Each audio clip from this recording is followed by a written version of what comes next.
like I was saying before this camera flipped over, it feels like I'm kind of with like my younger brother and my big brother, because the reason why we met you was that we kind of started off the same way, like going into dealerships. Yeah. And I'm kind of curious to see like how you started or how you met Bill. No, so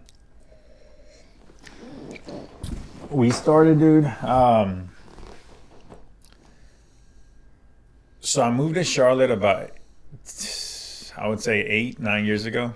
Where'd you move from? From this small town called Thomasville, North Carolina. It's right before Greensboro. Mm-hmm. I think population of like 18,000 or something like that. So I had a I had a business down there. I was at the time when I graduated high school. I wasn't going to go to college, but then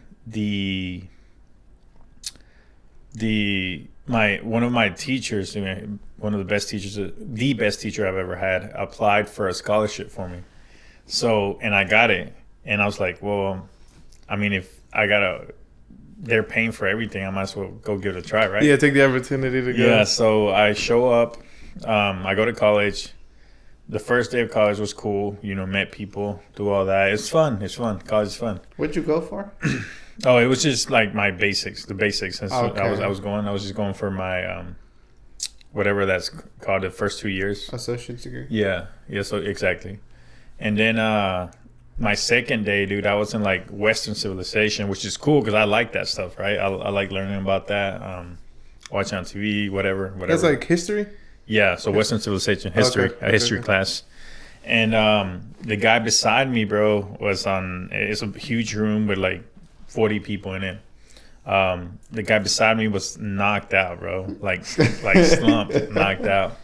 The guy to my right was on YouTube watching videos, and I was just thinking, I was like, dude, what the fuck am I doing here? Like, I need money. My parents need money. Mm-hmm. Like, I'm not going to get money being Here, here, right? Yeah. So I got literally my second day of school, dude, got out, got my stuff, walked away. That was that.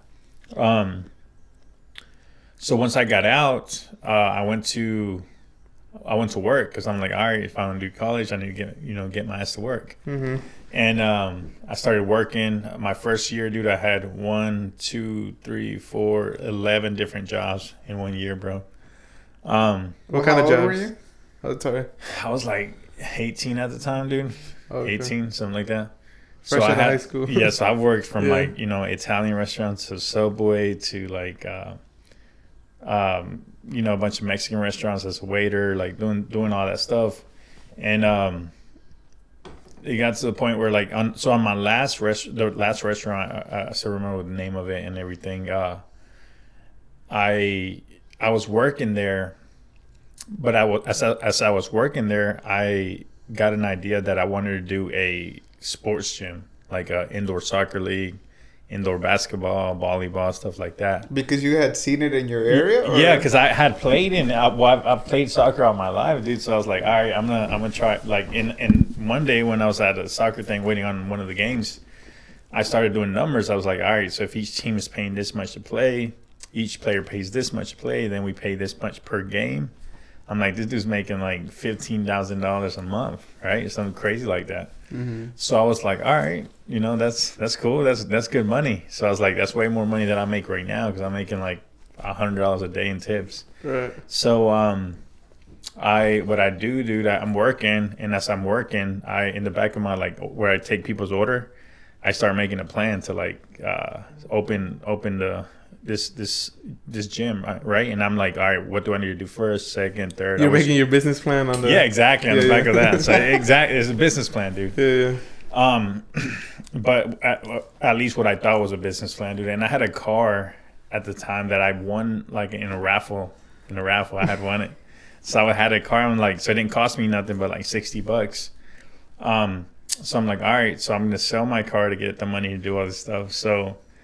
Wait, did you win a brand new car? No, it wasn't new, bro. Oh, okay. It was like 10 years old. So it was not bad. A Mercury $60? Cougar stick shit. It was pretty dope. It was fun, bro. It was fun. Then, so I'm making the plans, dude. And in the middle of me working there, that restaurant was sold to another company. And that company, that restaurant, got a new management, and this guy was just a straight douche, bro. I like hated this thing, right? So but I'm still making a plan, whatever. And I got almost everything I need. I got like my plan on how I'm gonna get the money to do what I want to do. I found a warehouse. I was able to talk him into like, hey, I don't got the money to pay you up front, but I'm gonna pay you for every single day that I come in to use it, and it's gonna be more than what you would rent it out for. How much was your budget going in? Dude, I don't even remember. Like a couple grand, like $4 or $5 grand was my budget, so I can buy food to sell during the game, drinks. To pay him the first day, to pay the ref, to buy some like shitty soccer goals, whatever it was, dude. Was this just like an empty facility? So what it had was it was a basketball court, but it was like outside of a school that rented it from time to time. So I was able to get that warehouse, dude. And my last day of working, dude, I was almost done.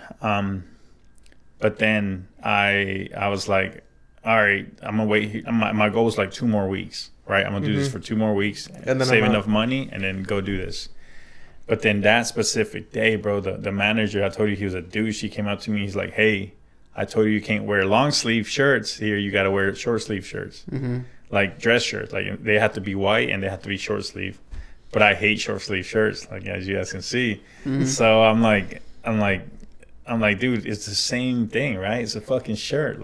Like we look the same other than the sleeves.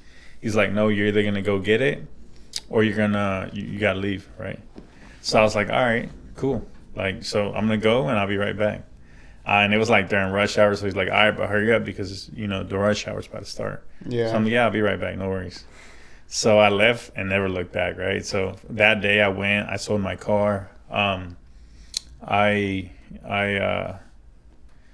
from selling my car, bro, I went to the store, bought everything from what's the big box store? Depot. No, it was the food store. Compare food. Oh, the chef store? No, the big one, bro. Like Costco. Costco, okay. Yeah. So Costco, dude, we buy all this stuff from Costco, and then I'm like, I tell my mom what I'm doing. She like starts kind of like crying, like, no, you should stay at your job. Like, you need to do this. Like, don't go out and like waste a bunch of money. Don't sell your car. She was talking about like stability. Yeah, right? Exactly. So which is not bad, bro. Right? She's doing what she thinks is the best thing for you to do, right? Did your dad also agree with that? Oh, my dad, I didn't have a dad, bro. So okay. He passed away when I was like small. Never met him, but so you raised single mother? Yeah, exactly. Okay. But at this point, my mom had married Gabriel, which is my stepdad. Super nice guy, best person she could have found. So I'm really happy about that. But so I tell them like, hey, like I'm gonna do this. I'm gonna sell my car. And they start freaking out, right? But I'm like, too late. As our parents would. Yeah, I already sold it. I'm telling you when I already did it. So good luck. Exactly.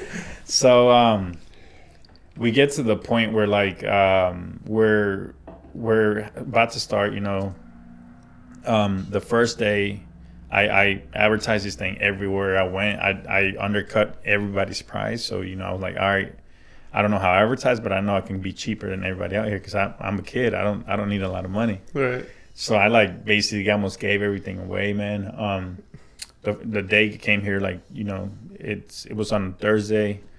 Our first day, I think I walked away after like 3 hours for like, I think we made like $400, right? Which is good for 3 hours compared to like 8 hours making $100 a day. I'm like, I just made, what I would have made 4 days working, almost like 30 hours. busting your ass. So I'm like, $400 is, awesome, bro.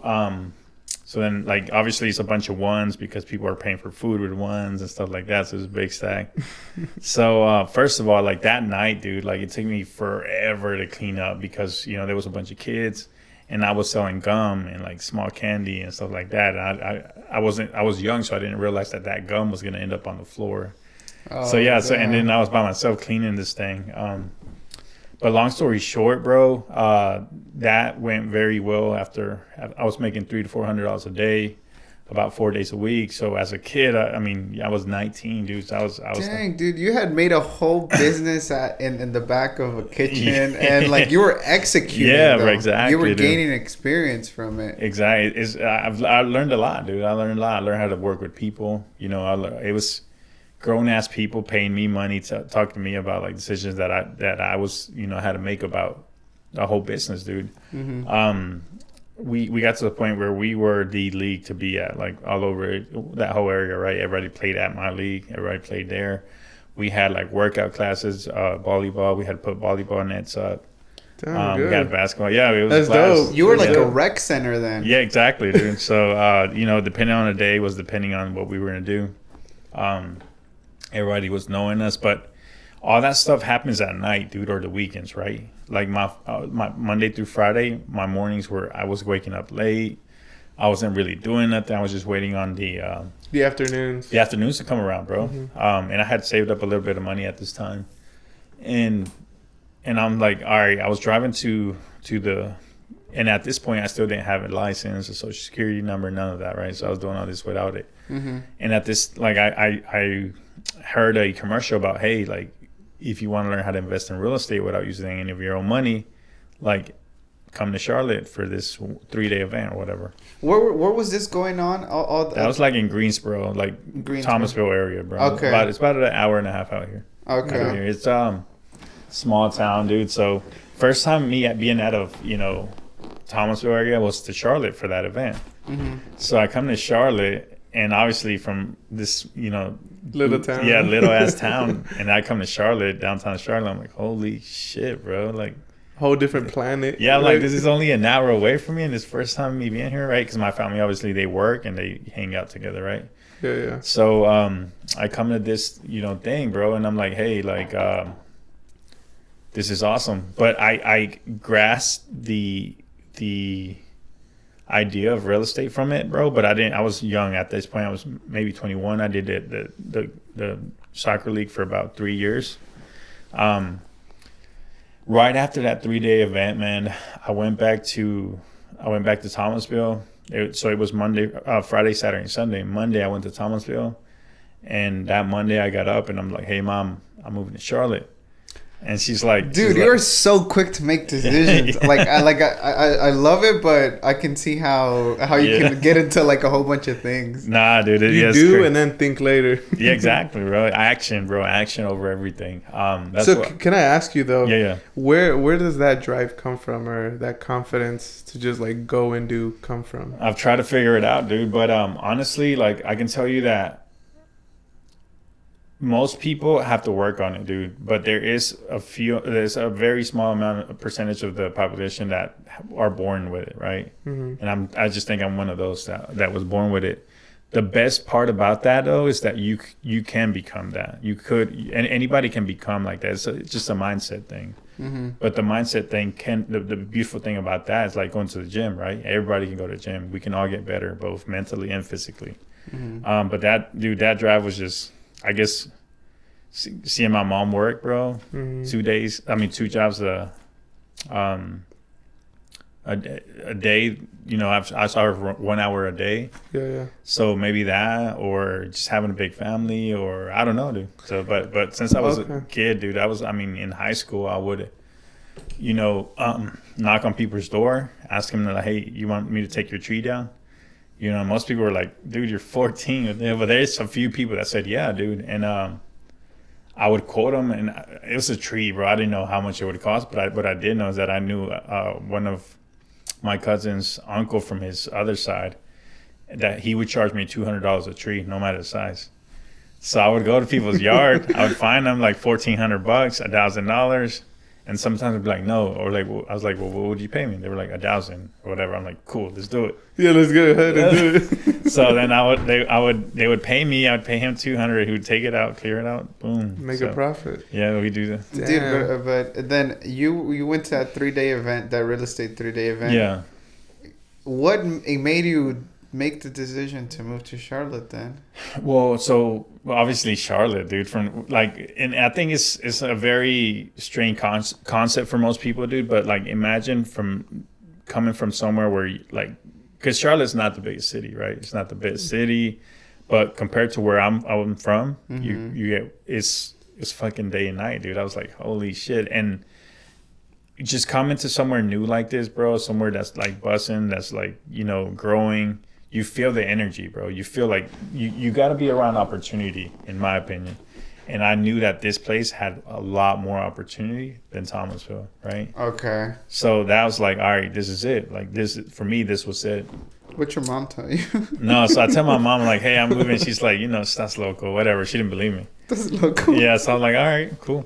So then, you know, I pick up my buddy that moved with me and in a U-Haul truck, and I pulled up to my mom's house. And then there she's like, oh, shit. She started crying, all this stuff. And obviously crying because it's a new place. Obviously, she knew I would be okay, but she didn't know what you were gonna go do. Like, who are you gonna go with? Dude, I packed my stuff up that day. Moved to Charlotte. We didn't even have a place to like work or live or anything. I was like, dude, I don't care. I just need to be over here. So we stayed at like. That's bold. And I had a little bit of money saved up, bro, from the business. Oh, I also ran that business for like 6 more months with one of my buddies that stayed over here. Mm-hmm. And after a while, I would like close it down, dude. Which was stupid because I could have sold it, but I was 21, bro. I didn't care. Because you already had the business model, you already had the process. Yeah, everything, the people, the place, the rent, the lease, everything. I could have sold it for probably like, not a lot, maybe $50K. Yeah. Better than nothing, yeah, right? I mean, at 21 years old, that would have been a huge amount of money. So.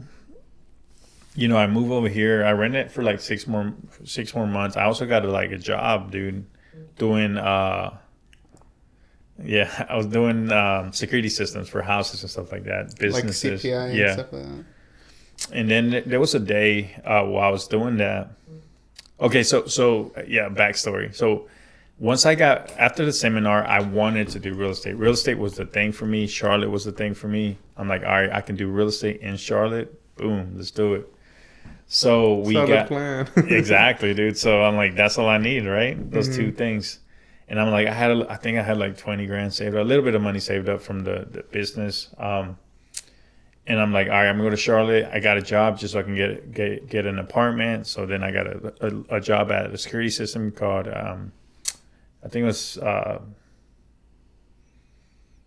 don't even know, ASG or something like that, security. And we got an apartment with my buddy. We started working at the security business, and then it got to the point where like there was this one day we went to this new warehouse, and I was like, "Hey, dude, I'm gonna go to this warehouse." I invited one of the guys that was working with me at the company with me, and I'm like, "Let's go. This new, we can get some business here."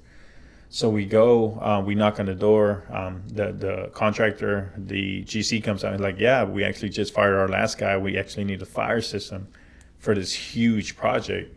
I think they were going to spend like, you know, $500,000 or whatever.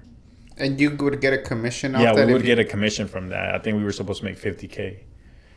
So $50K at, you know, that age, 21, that would have been awesome for me, dude. But everything happens for a reason.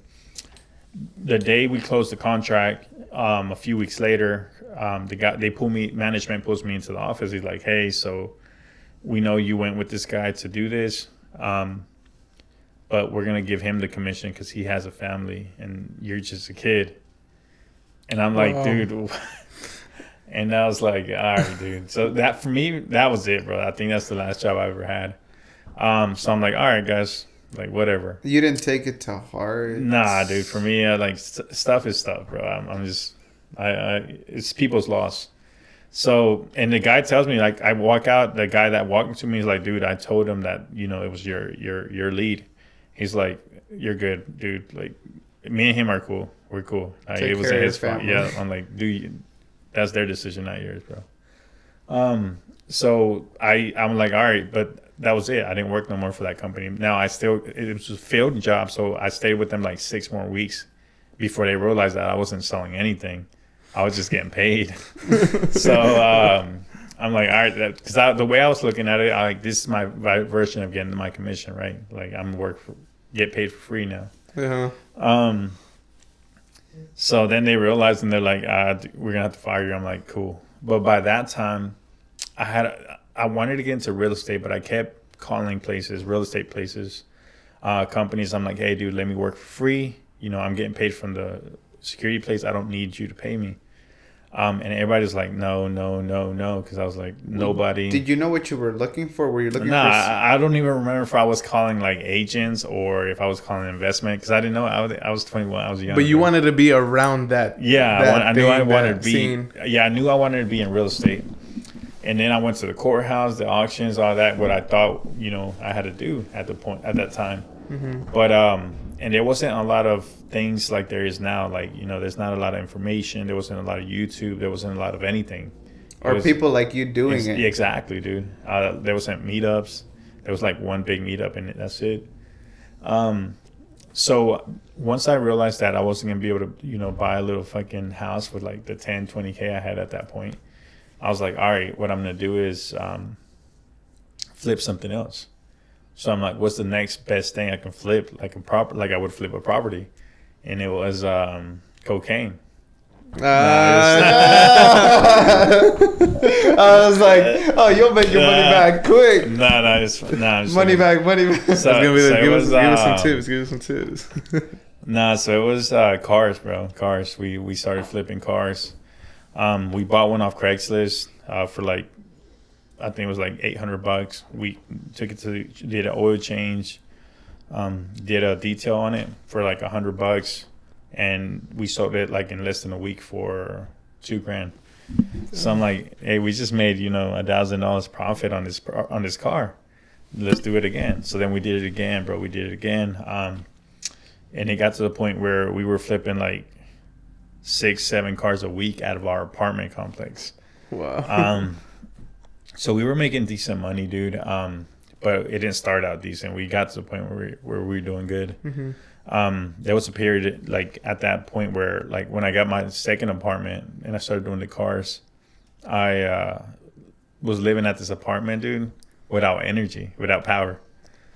Yeah. So was it because you couldn't like make ends meet at that point? Or well, yeah, because I was starting with I had, you know, they had stopped paying me, and when I got that apartment, dude, it was the first time I was on my own by myself, like without my buddies or anything like that. Mm-hmm. The apartment complex has their power on because you know they turn on the power anytime anybody moves out. So their power was on, and when I got the apartment, signed the lease, that power was on, but they wanted me to turn on my utilities. Oh yeah, you got to call and but the thing is, like when you're young and have no credit, the companies they want like a $300, $400 deposit. So I'm like, shit, dude, I can't afford this $300 deposit because it's just a deposit, bro. It's not buying anything. Yeah. And my money, I got to put it to work because I had a bunch of cars at that time. So I was like, all right, I'm not gonna pay it. And they were cool for like 3 months. Like I would just pay. They would just add their light bill to my rent, and I would just pay it. And it got to the point where they were like, hey, dude, like we're done paying the light bill. We cut it off. So they cut it off, bro. And it was summer, so I'm like, all right, that's cool. Like I'm chilling. So yeah, you were hot in that place. Yeah, bro. It was cool because it was like the basement apartment. Mm-hmm. And it was like in the woods, so it was like cool. It was a little cool down there, yeah. So I was you good. You can make it work. Yeah. But then I remember like it was Christmas time now, when by the time it was Thanksgiving, and my family from Florida was gonna come visit. So you know I had to be like, shit, dude, I gotta turn on the power now. I have to. Yeah. So you know I think my girl let me borrow her credit card and we turned it on with that. Hey, shout out to So her. yeah, it was fun, man, fun times. But so we were flipping cars. Then we got to the point, like, you know, after a while where we were flipping, you know, I would say 4 to 6 cars a week out of our apartment. You know, sometimes they would tow them away because we had cars parked everywhere. So we had to start renting like little garages, the garage sales out apartment complexes, and we would rent them. Mm-hmm. And one day I was at the auction, dude, and some guy came up to me. He was like, hey, dude, how are you selling so many cars? we sell you buy a bunch of cars. Mm-hmm. I'm like, yeah, dude, I do this out of my apartment. Like, I didn't know I was doing good or bad or whatever. Yeah, I want to point that out to, like, for those who don't know, selling cars is like, or used cars is one of the worst things that you can, like, try to invest your money and time in. It's hard because, you know, we did it for a little while, and man, there'd be weeks where people would come look at the car. They text you on Facebook and stuff, but they would never buy a car. Oh yeah, but I think you also got a head in the game because not a lot of people were doing that at that time too, right? Or that's what they say, dude. That's what they say. But I think I could do that now too. So there's always always competition. Always... I think you were just a lot better than us because we tried it. And I'm just like, wow, like you actually did it, you know, like it's, but it just depends on like who's doing it, you know. But it seems like you've just been such a good businessman and found your way. So this guy comes up to you and what is he saying? Elon, you probably know him, right? Elon Paltrow. Yeah. Really? Elon came up to me. So yo, that is so crazy. Elon, small world, full circle. He's a cool guy, bro. We're still friends up to this day.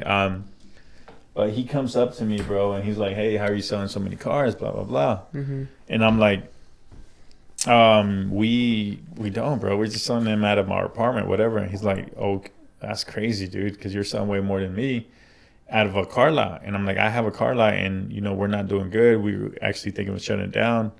And he offered me, he's like, "Would you rather take it over?"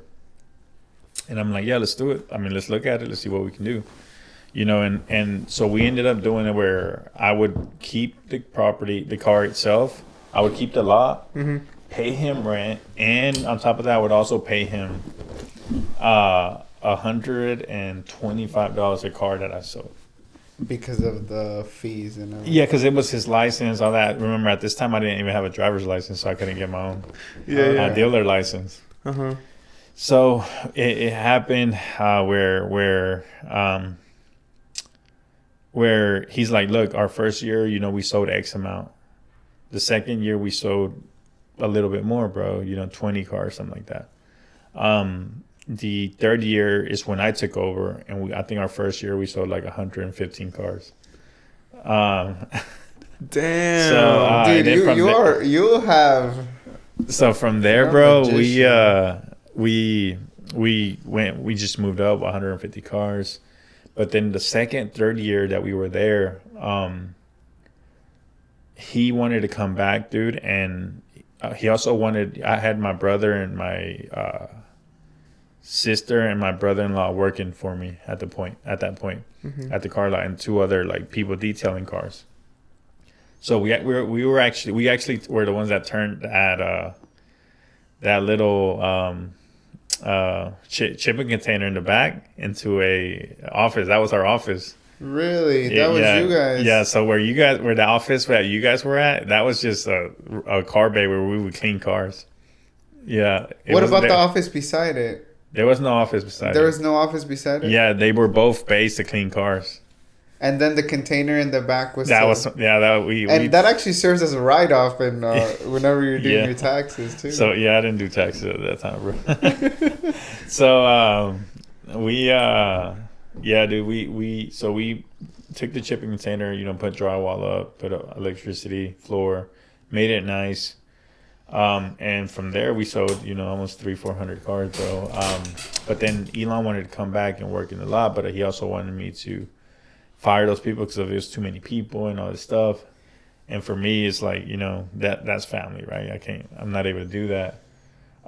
So for whatever reason, dude, I decided to go to I had another opportunity with a buddy of mine's, and he wanted his son to also get into the car business, dude. And he's like, "Look, if you guys open this together, you know, I'll pay for you guys to get start up on the new car lot." Mm-hmm. The new car lot, dude, we opened it. We couldn't find a spot in Charlotte, so I think what he ended up doing was offering this guy a lot of money to give up his license and the place itself. And by this time I had a license, so I was able to go apply and do all this for ourselves. We ran that car lot. That car lot we were selling like at our best months, we were selling like 80 to 90 cars a month, dude. Damn, bro, So it was crazy. awesome. I hated it, bro. I hated it. It's a grind, right? Yeah, dude, selling cars is. Yeah, dude, it's horrible. So it got to the point where, like, you know, the guy that was there with me and our side of the business, you know, his son, which is one of the nicest guys I ever met, bro. Super cool guy. You know, we just had difference in opinions on how the business should be running. You know, obviously my family's involved as well because we were hired like more people at the time. Right. And so he bought me out of that dealership, which I think he's still killing it. He kept the name, everything. I opened another car lot in a dead end road with that money. And it's like a warehouse. You were able to drive inside. It's more for fun for me, dude. I would, you know, watch the soccer games, football games inside the warehouse. We'd have a blast in there. Hang out in there all day. It was like your own little fantasy factory. Exactly, dude. So it was fun, bro. It was fun. But then it got to the point where, like, at the end of 2019, dude, you know, this lady came back and was complaining about her windshield wiper being too loud. One of the brake lights went out, and that the eco light would come on and off as she drives. Mm-hmm. And she's like, "I'm gonna sue you guys. Like, you need to fix this right now." First of all, she bought this car like 6 months ago, bro. Mm-hmm. Completely as is. So, you know, I could have told her, like, lady, there's nothing you can do. But for whatever reason, that night just pushed me over the edge, bro. Like that one specific incident, I'm like, lady, first of all, those windshield wipers are $14. Go get you some new ones. The light are probably like $4. Get you a new one. The eco light is supposed to come on and off because if you step on the gas, it's gonna come off. If you let go, it's gonna come on.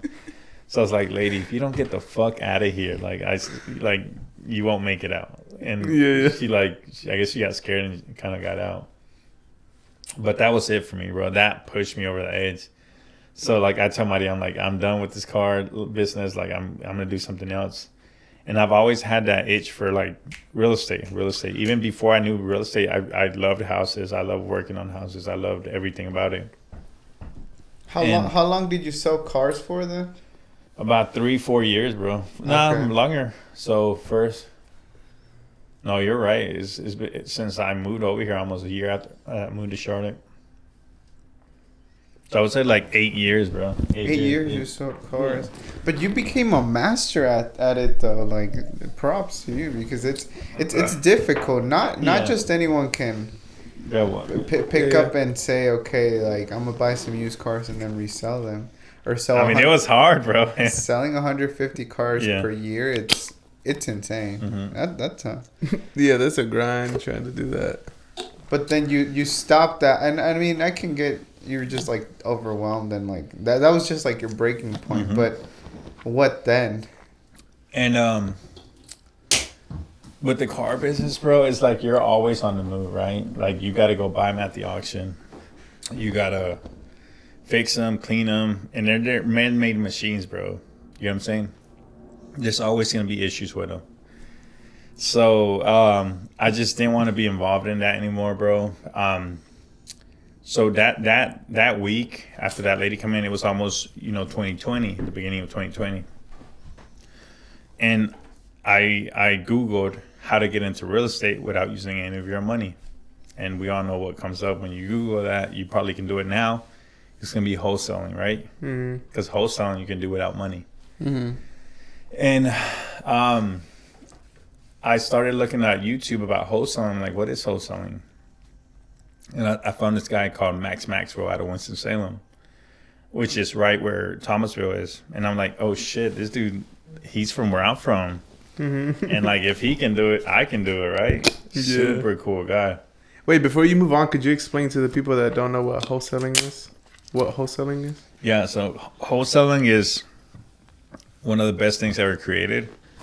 Wholesaling is where you take you're able. So in the U.S. we have contract law, right? Mm-hmm. Contract is the law, right? If you make a contract with somebody, it has to be followed. So we would get properties under contract for a specific price. Let's say Gio was selling a property for $100K, right? I know that it's worth $250 if it's completely fixed up. So I'm like, yo, I'll buy this property for $100K because it needs a ton of work, so I can't pay you the $250 it's worth. You're like, look, I live in California. I don't want to go back to North Carolina. I don't care about this property, right? I'm like, yeah, I'll buy it cash, right? So sign this contract and we'll get started on the paperwork with the attorney. Once we signed the contract, I put 30 days that in 30 days or less, you're going to get paid your $100K, right? We signed a contract. I give you a small deposit. It can be $50, $20, $100, whatever you want. And at that point, you now nobody can buy that property for 30 days, right? Because it's under contract to you. Because it's under contract. And then at that point, what I do within those 30 days, I'll go find somebody like Mario that's interested in flipping a property. Okay. And I'm like, Mario, I got this property right here. It's worth $250. You need to put $50K worth of work on it, but I'll sell it to you at $140.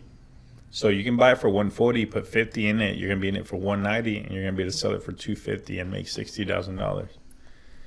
And you're like, hell yeah, let's do it. You're like, yeah, $60,000, bro. $60,000 is a good profit, right? In like 2 months, a month and a half, 2 months that you can flip this property in. I'm like, all right, so let's do it. So then I got your contract for $100. I got his contract for $140. I'll take the two contract, give it to my attorney. In like 2 weeks, he'll take his $140, pay you your $100, and pay me $40. So the art of wholesaling. Yeah. So then, what was like your first wholesale deal then, or how did you end up talking to Maxwell? Or did you just want to mimic what he kind of did? I just wanted to mimic. I mimicked him, bro. So, hold on. I don't know why. You good? Yeah. Okay, I don't know why. Is that whiskey? The whiskey. No. I think I'm not drinking it. Then. So,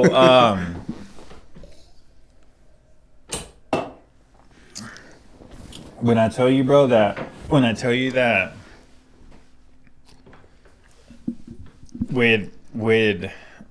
I got obsessed with this wholesaling thing, real estate thing, I got obsessed, right? People talk, like you guys said, I get to take action, right? Really quick. I make decisions really quick. But with this thing, I took massive action, bro. Like you took it like one step above what you were Five before. step above, bro. Five steps. So while everybody would want to learn about it, I would watch YouTube when I worked out, sleep, anything, showered, work. I was watching YouTube, what to do. And I'm the type of person that I don't need to know how to do something for me to do it, right? It's like riding a bike. To ride a bike, can I tell you how to ride a bike? Mm-mm. Yeah, exactly. No matter how much I tell you how to ride a bike, you're not going to learn how to ride a bike till you get on it, right? Right. So that's my philosophy. That's the way I think. So I'm like, all right, for me to learn how to wholesale, what do I need to do? Jump in there. Yeah, exactly. Get in there and jump in. Start wholesaling. So after I looked, about 2 weeks after I looked into like what was wholesaling, bro, I looked at, they were like, hey, put this ad on your Facebook. Not an ad. I put a post up saying, hey, I'm looking for the ugliest house. I can pay cash. And at this point, I didn't have much money, bro. I didn't have much money. I had like a few $100 because all my money was invested in the car lot and cars because we used a lot of our own money. Mm-hmm. And this lady calls me up and like, hey, I saw your little post and I have a house I want to sell. My husband passed away and I don't want it. And I'm like, shit, bro, what do I do? And with the car lot, bro, you guys know, bro, it's like all day, right? Yeah. Mm-hmm. Like when people call, you got to be there. Like you show up, you wait on these people, whatever. But this lady just so happened to call me on a Sunday, which was the slowest day of the week for me. So if she would have called me any other day, bro, I probably wouldn't have went. But she called me on Sunday. I was like, man, I'm not doing it. Then fuck it, I'm gonna go. So I go look at this property, And when I look at this property, this old house, but it has 4 acres on it, bro. 4 acres. So I'm like, all right, I don't know what it's worth. So the lady's like, give me $45K. And I'm like, I didn't know what it was worth. I didn't know the numbers. I didn't know anything. But I knew that whatever she's asking for, she's negotiable, right? Because it's the same thing with cars. You negotiate. Mm-hmm. So I'm like, I can't give you 45, but let me give you 30K just for the hell of it. And she's like, I won't take 30, but I'll take 38. And I'm like, okay, shake on it. So we shake on it, whatever. So I had like made a little contract, bro. And I was YouTubing how to sign a contract in front of the lady. Yeah. Dude, you got the most flexible seller at that point. Like I said, bro, everything happens for a reason, right? Right. So me working with this lady, because she was like super cool. She probably knew something was up. But she was like super cool about it. She's like, yeah, just, make sure everything's good. So I'm like, okay, in 30 days or less, I'm gonna give you your $38,000. But before I left, dude, after signing the contract, I asked her, I'm like, hey, let me ask you this. What was your highest offer before me? She's like, my highest offer was $14,000. So that means I probably could have offered 20, bro, and she would have went to like 25 or whatever, But that's me not knowing, and I also invited a bunch of people that were supposed to be in the business in Charlotte to come with me, but since it was like an hour away, it's like past Hickory, they said no. Mm-hmm. So, and I'll tell you why that's important later on, but remember, this was a Sunday, bro. We get this contract signed. I go back home. And I'm like, all right, now I have the contract. I'm going to YouTube what to do with the contract, right? So they were like, yeah, just get the contract, get the information, take pictures. I took a bunch of pictures when I was out there. And then I put them on Facebook, bro. And that was Sunday night. But when I listed it on, you're not supposed to put this contract on a public website because it's not technically your property, so you can't market it yet. So you're supposed to put it in like investment groups, not the public websites. But I didn't know anything, so I just put it on for sale by owner on the marketplace where everybody can see it. And it got to the point where I put it on there and I forgot to change the location of where I listed it. So it said a property for sale in Charlotte, because I was in Charlotte when I listed it, and I put it up for $48,000. Man, that was a heck of a deal. Yeah, so I put it up for $48,000, bro, because I didn't know any better. And I went to bed, bro, right? I put the pictures, I put the thing, I went to bed. Bro, I shit you not, when I woke up the next day, I think I had over 200 messages, bro, on that specific property. Because everybody's like, you got 4 acres in Charlotte for $48,000. Yeah. Dude, 10 grand an acre. Yeah, bro. I was like, shit. So I started replying all day Monday, bro. I was replying to messages. And I told everybody, like, look, this Monday now. Tuesday morning, I'm gonna be at the property. The first person there with a $5,000 check to hold it as a deposit, because they told me to get a deposit. And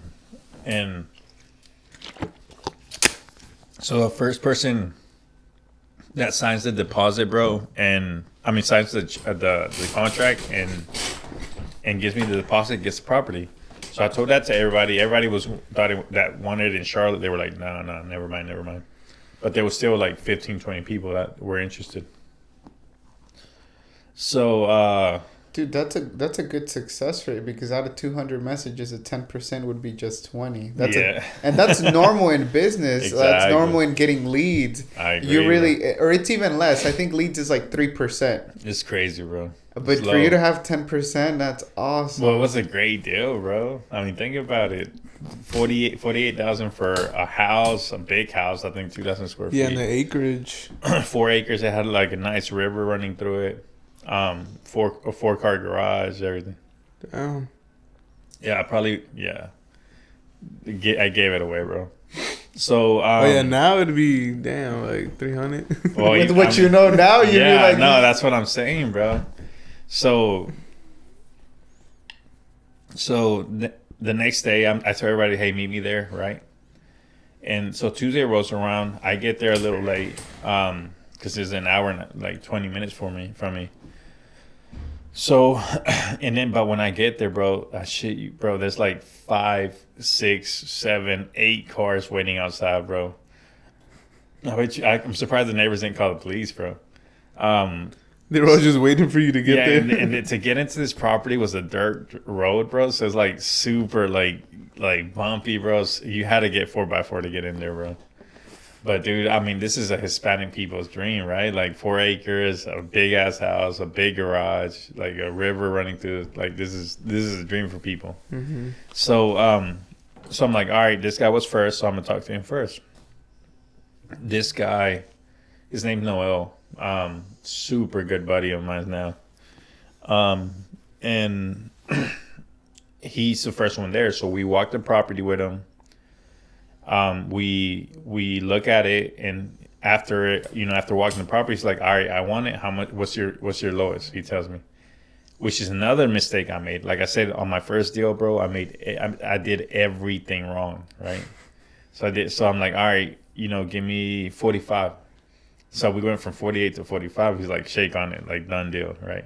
He's like, I'll do it. I'm like, all right, well, I got the contract in the car. You just need to give me the deposit, and we'll do it. So I shook his hand. He's like, yeah, just follow me to the bank. I'll sign it, and I'll give you the $5,000 deposit. So I go start telling everybody waiting in line. I'm like, hey, like, it's done deal. Yeah, it's gone. And the guy right behind him, he was like, bro, I'll give you $55K right now. He said, I got the 55K in the car. What was your reaction? You're like, yo, I just shook hands with this other guy. Well, that was my thoughts. I'm like, and you got to remember, bro, I was young. At this point, I was like 28. I was, tight on money. And from that 45 to 55 is $10,000 different, bro. It's insane. So I'm like, fuck, dude. It was a hard choice, but for whatever fucking reason it was, bro, I didn't take it. You didn't? Because and remember, I hadn't signed a contract with him. He hadn't gave me a deposit, but I had shook on it. And I was like, I shook on it. I can't do it. Yeah, that says a lot about you. I like that character. And luckily, if Maria was there, she would have been like, "Fuck that," we're taking this offer. But luckily, she wasn't there, bro. We're not losing any money today. Exactly, dude. So I end up I tell everybody that it's over. We go to the bank. This guy, we signed a contract. And he heard the guy. He knows. The guy knows. Like you guys can ask him today. He's like, yeah. Like I told him. He even told me, like, dude, if you gotta go with him, go with him. And this is the first time I ever met with him. He's like, we shook on it, but if you want to go with him, go with him. Damn. And I was like, nah, I couldn't do it, bro. So, we go to the bank. He gives me the $5,000 deposit. We do the contract. And then I take the contracts to the attorney and the deposit. And the attorney, calls me in like 2 weeks. He's like, hey, come get your money. And I'm like, bro, that easy? Like, for me, that was the easiest money I've ever made. So I go and pick up a $7,000 check, right? Because remember, I got the contract for 48, and for 38, and I sold it for 45. So you get whatever the difference is. So, the attorney took the guy's $45,000, paid the lady her 38, and then wrote me a check for $7,000. And for me, that was the proof of concept, bro. I sold the car lot a few weeks later. I'm like, Maria, I'm done. Like this is it.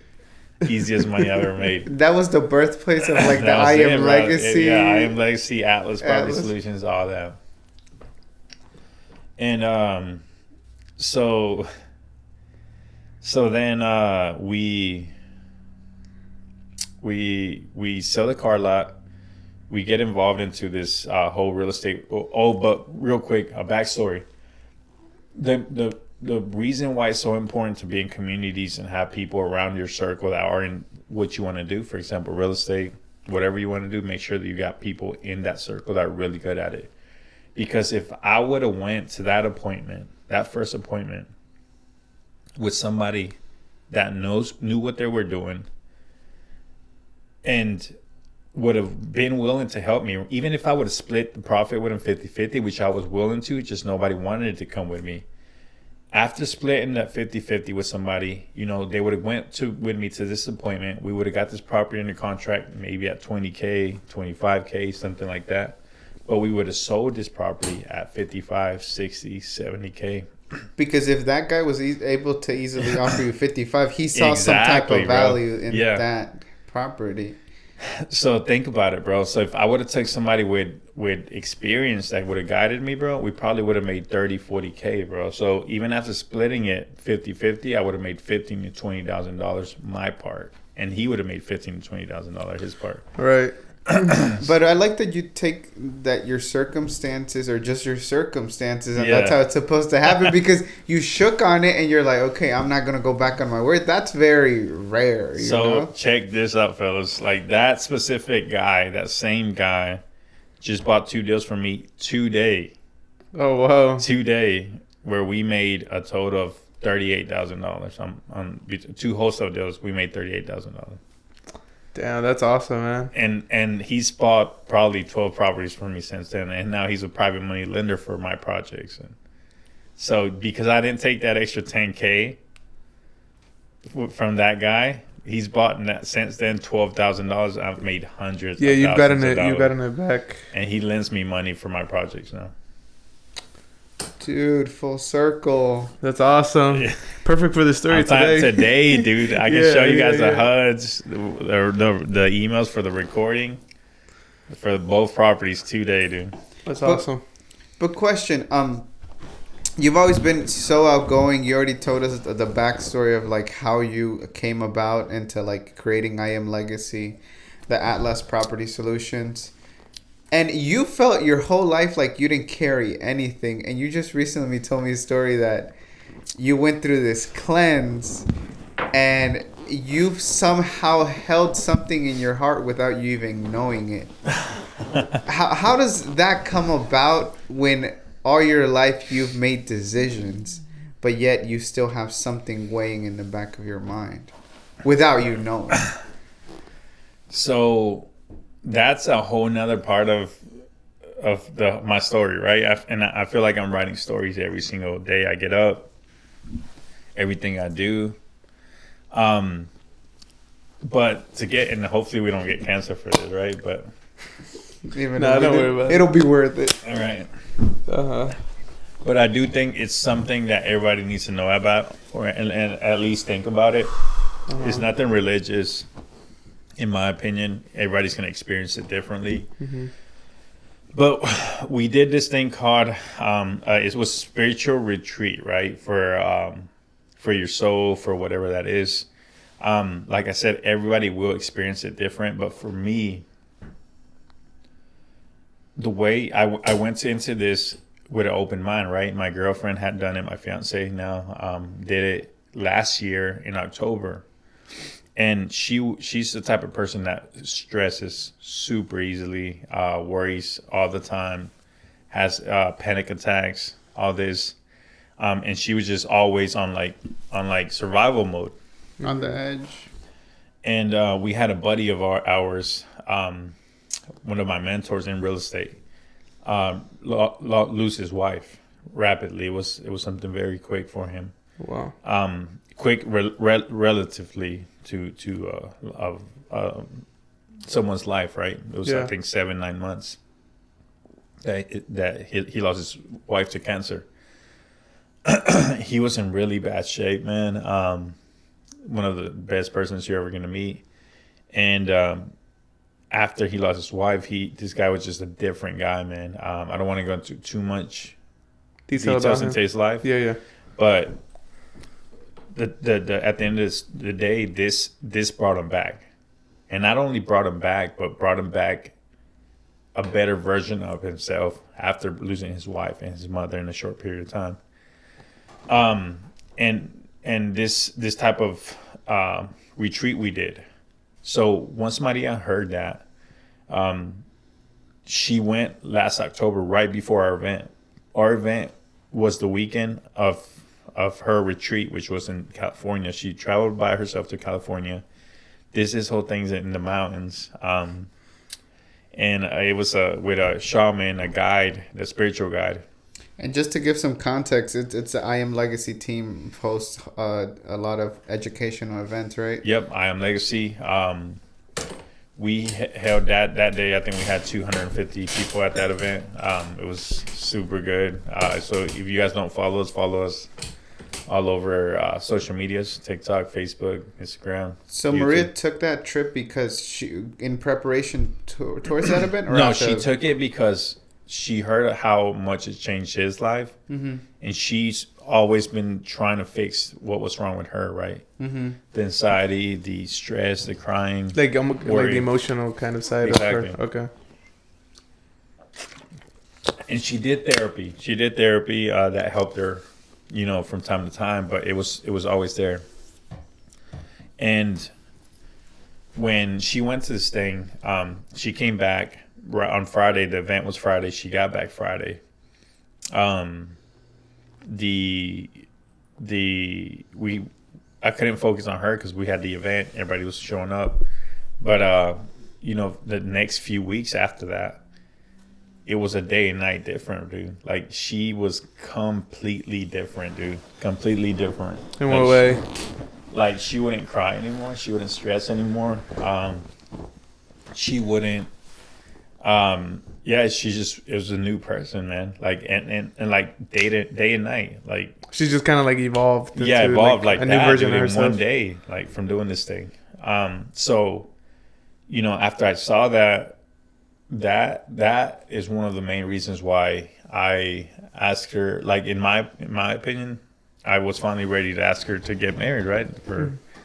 Because she finally seemed like at peace where we're at in whatever point in life we're in, right? Mm-hmm.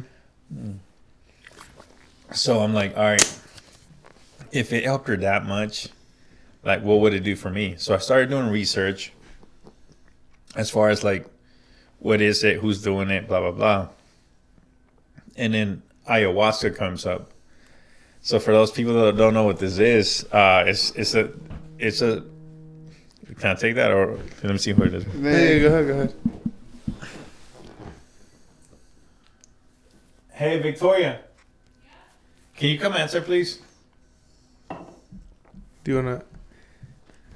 That'll be fine. Right. I can fix it. Okay. Oh, my bad, dude. Hey, can you call Antonio and see what he needs? Mm-hmm. Oh, my bad. Yeah. Is it good? Yeah. I think I have to fix the camera. Give it a second. So I guess you could just re-say the part where the ayahuasca comes up, right? Yeah, and we might have to cut it short too, but because the cameras heat up. But so then, in what way did ayahuasca change you? So ayahuasca, dude, so it's a 4-day event, right? And the ayahuasca, it's a plant from South America. They turn it into a tea. So when we get there the first day's Friday. You get there. Where do you get there? Like, what's there? Wherever the retreat is, right? This Okay. retreat was in California as well. Beautiful mountains, beautiful part of California. Mm-hmm. When we get there, the first thing they do is and people are gonna get freaked out, but they burn you, bro. They burn you with this little stick. And the 2 weeks before this retreat, they want you to cleanse. Mm-hmm. They want you to have no alcohol, no coffee, no red meat, no pork, no sugar, low sugar, and no sex, right? So it's like they want you to be completely cleansed. So when you get there Friday, you make a list of everything that you want to get rid of or that you want to work on. So, for example, I didn't have a lot of things that I felt like I needed to work on. I wanted to work on my ego, my work-life balance. and better habits overall in my sleep. And then when I wrote that down, everybody gets in a circle. We burned out the paper, right? You say these things, you burn them. And there was people there with real trauma, dude, right? I'm not saying this is a joke or whatever, because people there had some real stuff to get worked through, like trauma when they were kids. Their wife passed away, husband passed away. They got beat when they were kids, or they got beat by their husbands, their wife, cheated on, a bunch of stuff, right? Their kids died. So there's some real trauma, bro. I didn't have any of that. And I feel like sometimes, right, when you're in a situation like that, you're like, damn, maybe my things aren't as bad. No, yeah. Right? And trust me, bro, for whatever reason, I always knew that I'm blessed, bro. Even when I was poor, I felt rich. You know what I'm saying? So I do think that poor is a state of mind, bro. I do think that people with real opportunities, with real problems, you got to be able to identify who you are, what you do, and how blessed we are every single day, right? To get up, to have a beautiful day like this. Yeah. Most people don't realize that. But so when we burn all this stuff, we just hang out the rest of the time. We eat. All you can eat this 3 days is just like nuts and fruits, bro. That's it. Okay. No meat, no nothing, no processed foods. And so Saturday comes around, Saturday morning. Mm-hmm. Saturday morning, bro, you take this, they burn you, bro. They'll take this little stick and they'll burn you right here on your arm. Mm-hmm. And then they'll scrape the burn and put this poison in you. The poison is made to like immediately makes you like feel hallucinate? Nah, dude, it doesn't mess with your mind. It like immediately makes you like you ever felt when your stomach drops, like when you go over a bump fast, or like coming down the roller coaster? Yeah, coming down the roller coaster feel. Really? Like your body just drops, bro. You feel like your whole body just like you feel like crap, bro. Like this thing goes. Yeah, people throw up right away, like into a bag. Everybody gets bags. Everybody throws up, and it's made to like cleanse you, get the bad energy, bad stuff out of your body. All the chemicals out, all this stuff, and you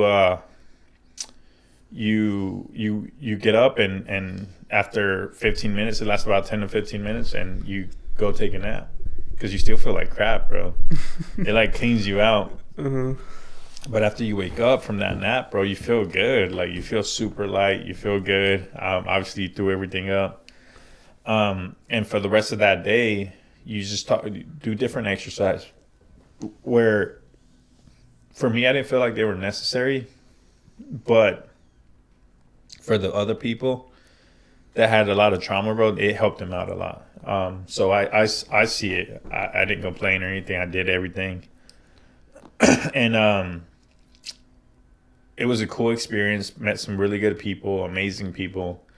And then it got to the point where 8 o'clock rolled around, 8 p.m. Mm-hmm. Saturday. And this is still Saturday, yep. Mm-hmm. And this lady starts making the when I say the lady, she's the shaman. She's the spiritual guide. She's the lady driving this whole event. She's been doing it for a long time. She starts making this tea, right? And so everybody gets in the same room. We all get a little, what's that, yoga mat? Mm-hmm. You get a little section, and the last thing she says is like, look, you're going to see things that are going to make you freak out. Just know that nobody else is seeing this stuff. This is all in your head. Don't wake up freaking out. Because people drink this stuff, bro. You'll see what I mean. So that's the last thing she says, and then everybody takes their first shot. Wait, sorry. What do you smell something? Like is there like a little scent? No, that you get when she's making the tea? Yeah, you smell it, bro. Okay. The thing is strong. The tea is strong. What does it smell like? If you could compare it to the closest thing. There's nothing I can compare it, bro. Oh, okay. The crazy thing is that I still smell it, dude. You could like, you can still feel it right there. Mm-hmm. From time to time, I smell it, bro. And I don't know if it's. But you know, I don't want to cut you off short, but the cameras are about to die. What's like if you could sum it up in one word? I know someone else summed it up that they found love. They just summed it up into the word love. Focus and clarity. Focus and clarity, man. I've and I'm not cocky, right? I'm not trying to be cocky. I'm not trying to be. And I promise you that this is going to help you in different ways. It's going to help you different than it helped me. It's going to help everybody differently than it's helping each. Like everybody's going to be completely different. But the way it helped me, it gave me focus and clarity to another level. And it's only been a month. And I can only imagine what this is going to take you to your like new realms of like success and new spiritual growth. New business ventures. I mean, you're already a successful business owner. You're already doing a lot of impact for the community. So I can only imagine how far like we're gonna go together. Yeah. Hopefully, you also keep on mentoring us. And Julio, I don't mean to cut you off, but I really do appreciate it. You're like a big brother. I think to me, even to my brother, I appreciate it. A big brother also in the community.